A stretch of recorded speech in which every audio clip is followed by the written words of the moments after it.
Hello friends, welcome to my YouTube channel. आज के वीडियो में हम देखने वाले हैं आई जे के और यल। ये हमारा थर्ड पार्ट है। फर्स्ट और सेकंड पार्ट आप ज़रूर देख लेना। फर्स्ट पार्ट में मैंने डिटेल में बताया है कि हमको कैसे निकालना है, कैसे ड्रॉ करना है। फर्स्ट पार्ट देखने के बाद आपको आसानी होगी निकालने में।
यहाँ नीचे का पैर मुझे छोटा लगा था तो मैंने स्केच पेन से बड़ा कर लिया था।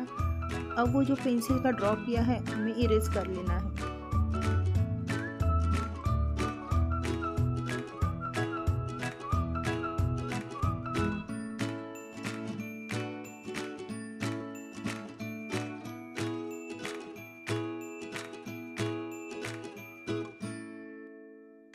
तो आज का वीडियो अच्छा लगा हो तो लाइक शेयर कमेंट ज़रूर करना, सब्सक्राइब भी करना।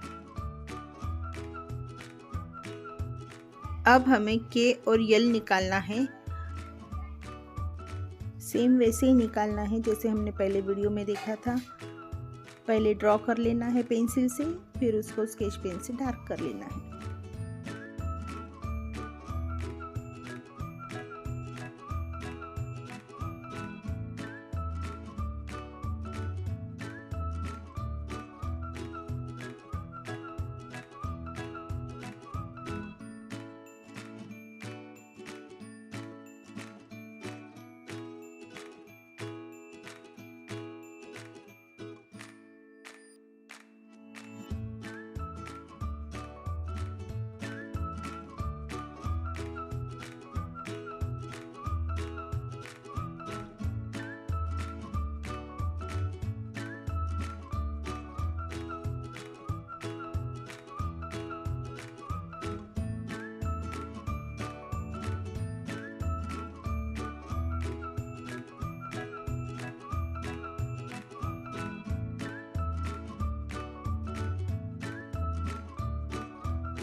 लाइक शेयर और सब्सक्राइब ज़रूर करें। Thank you for watching.